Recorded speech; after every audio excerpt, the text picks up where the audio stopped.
So today I wanted to make a drum beat using some samples from an electronic drum machine. And this drum machine that I have loaded up in particular is the Linn drum machine. And this is a really famous drum machine that's been used in tons and tons of popular music. It was widely used by Michael Jackson, Prince, I think Stevie Wonder, and it's still used today by modern pop artists. It's just a very popular drum machine. It's right up there with like the 808 and the 909. And that's because the sounds in this drum machine are really, really versatile. They work really well with lots of different genres. So overall, my goal here is just to show you my process for how I like to take sounds from an electronic drum machine and turn them into something that works really well over a sample. So the sample I have that I'm going to use today is this.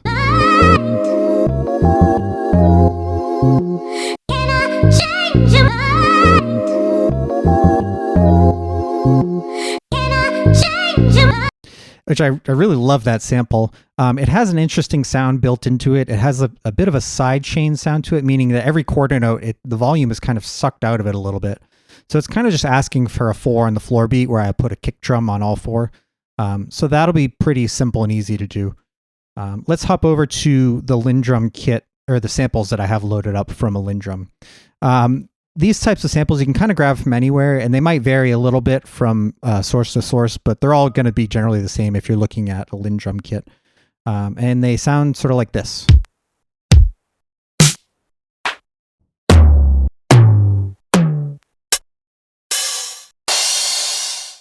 I need to obviously balance out the volume of these and do some other tweaking. But these are overall really, really useful sounds that'll work really well with this beat or any beat kind of like this. The first thing I want to do is turn off gate for all of them. You can hear how they're getting cut off when I lift my finger off the pad, and I want the whole sample to play when I hit the pad. So I'll hit shift and gate to turn gate off for all of them.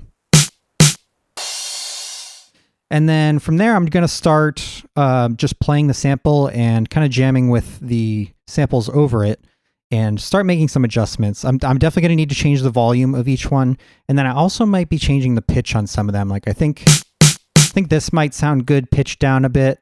The kick might sound good pitched down a bit. The hi-hat, I definitely want to pitch down a bit.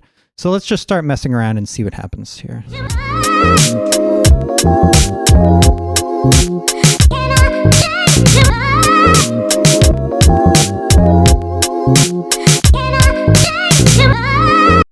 So this hi-hat is really loud and bright. Let's see what we can do with that.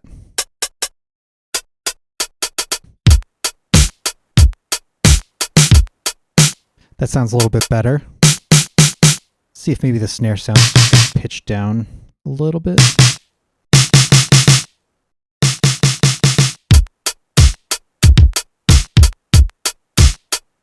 I think it sounds good a little bit on the quiet side because I want to add in the clap with it as well.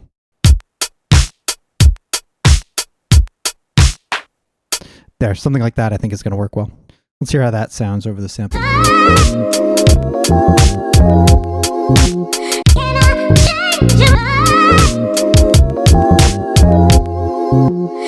That's going to work pretty well. At this point, I actually want to start dialing in some of the effects on the 3rd and 4th buses because I know this kick is going to sound much louder once I get some compression going, probably on the 303 vinyl sim. So let's go ahead and do that. We'll hit Shift 16 to get into the effects. And then I think reverb is going to sound good on this. And I believe I have a preset, 303 vinyl sim and reverb. I think this will sound pretty good. Let's see how that sounds.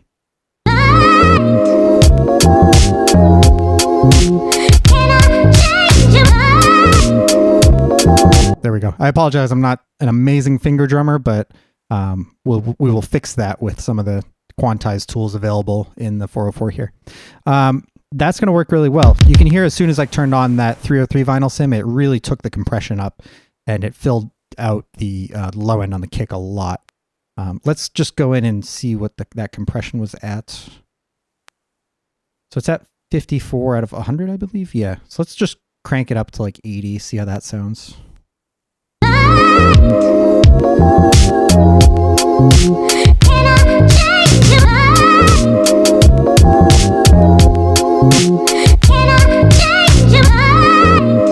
Nice. That sounds pretty good. I'm going to turn the main sample down just a little bit.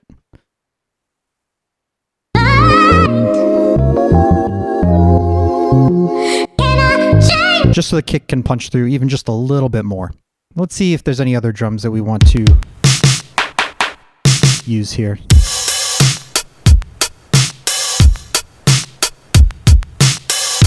So this is like an open hi-hat sound. I think it actually sounds pretty good. What I'm going to do is I'm going to put the hi-hat and the open hi-hat in a mute group. Let's see if I can remember where it is. That way, when you play one, it'll mute the other one. There we go. That'll sound good.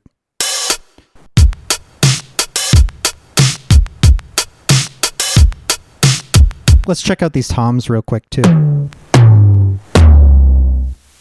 These are quite long, these lower toms, and I don't love that. I like how this upper tom is a little bit shorter sounding, so what I'm going to go ahead and do is copy this guy over a bit, and let's just make some different pitches of these other toms.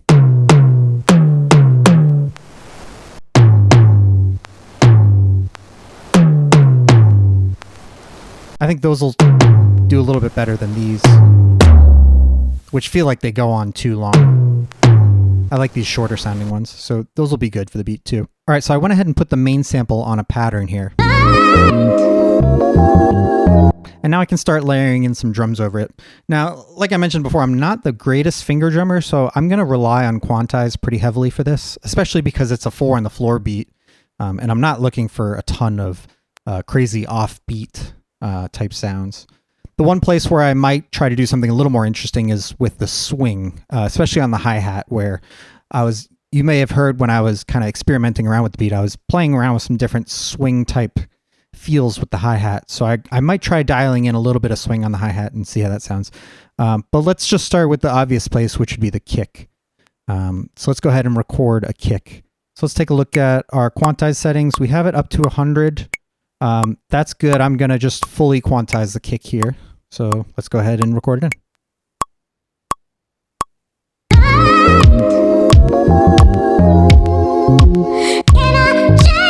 And now let's layer in the snare and clap over that.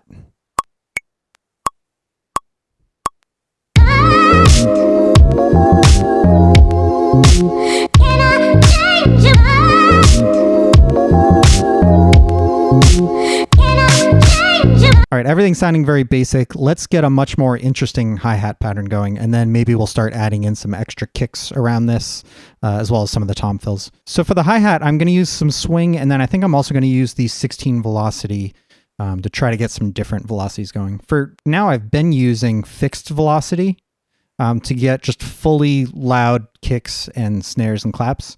But for the hi-hat, I definitely want some more variety in the volume. So let's go ahead and record, and let's dial in the shuffle. Yeah, we want 16th shuffle, and set that back to 4 bars. And I think I'm going to keep it pretty subtle here. Let's try like 5. So it's just a little bit of shuffle on the upbeats of the 16ths here. And let's give that a shot. See how it sounds like.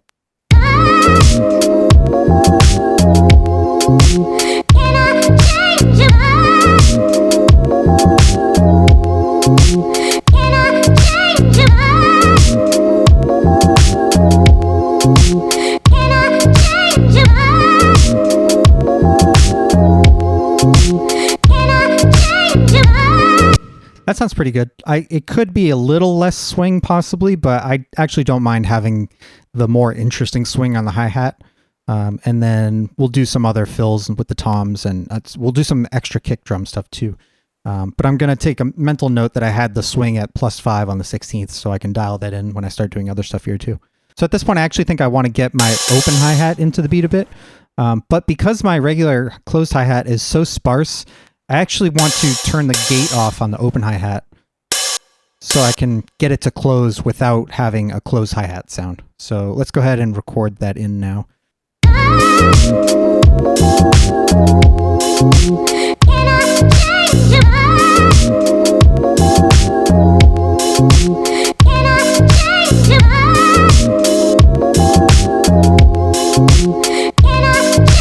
And then I'm also going to turn the volume down, and I might pitch it down a little bit as well.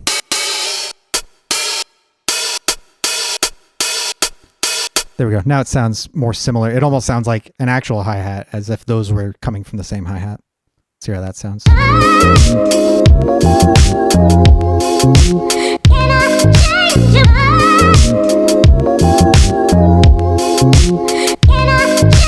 And I think I actually played that a little too many times. Let's go ahead and delete some of those hi-hats. So I'm going to go ahead and go into record mode and then go into delete from record mode, and I'll just hit the open hi-hat when I want to delete from them.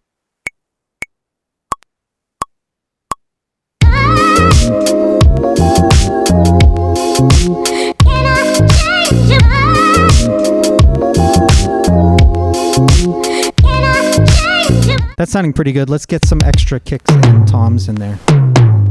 These are sounding a little crazy. They're kind of hitting really hard and they're kind of loud. Let's start by doing an envelope on them, I think. Maybe we'll get the envelope from there and... Okay, that sounds a little more reasonable. And then same thing on this one. We'll shorten it and then envelope on the end of it.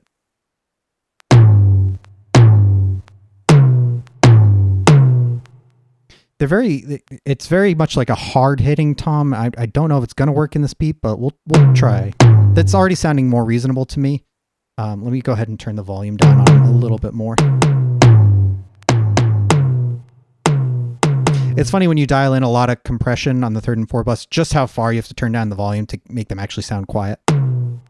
But let's go ahead and hear how those sound over the beat.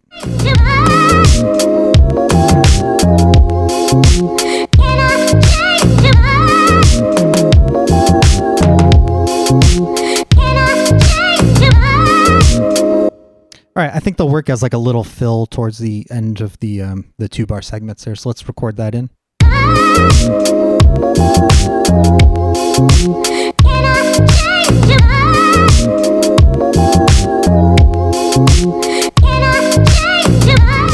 Nice, this is sounding pretty good. Let's just get this second kick in a little bit and let's see if we can just put it in first try somewhere that sounds cool.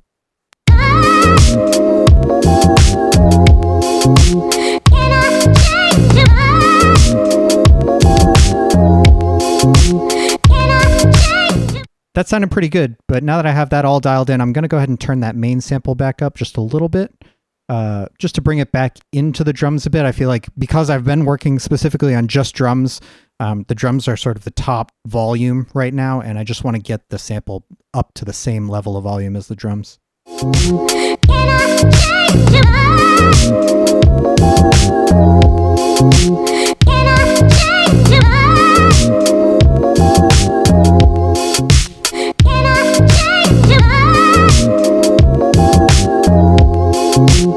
You can hear there's really not a big difference in that volume knob because we have so much compression dialed in on the vinyl sim on the 3rd bus here.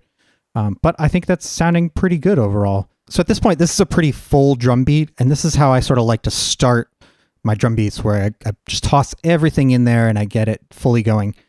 From here is where I would start to actually remove things and create some other patterns. So just for example, I might take the pattern, start copying over, and what you can do is it tells you right here, you can hit remain to choose which samples you're going to copy. I can choose the original sample, and then these are the drums that I use that are highlighted. So I can take just the kick and the hi-hat, for example, and maybe the other kick as well. And then if I hit copy, then this will have just the kicks and the hi-hat and the main sample. Let's hear what it sounds like.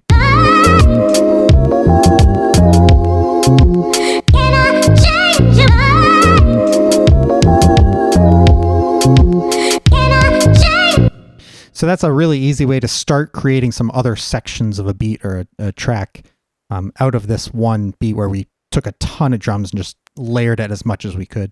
And as far as performing the beat goes, one of the things I really like to do is use the 2nd bus for all the drums. So now that I'm on the 2nd bus, if I hold remain and then I start hitting the drums, you can see they're turning green. This means these are all now being sent to the 2nd bus instead of the 1st. And I'll go ahead and check in the settings how I have the bus routing. And you can see I have the 1st and 2nd bus being routed in parallel, not in series. So I can do effects on the 2nd bus now and they won't affect the sample, or vice versa. I can affect the sample and they won't affect the bus. So let me show you what that sounds like.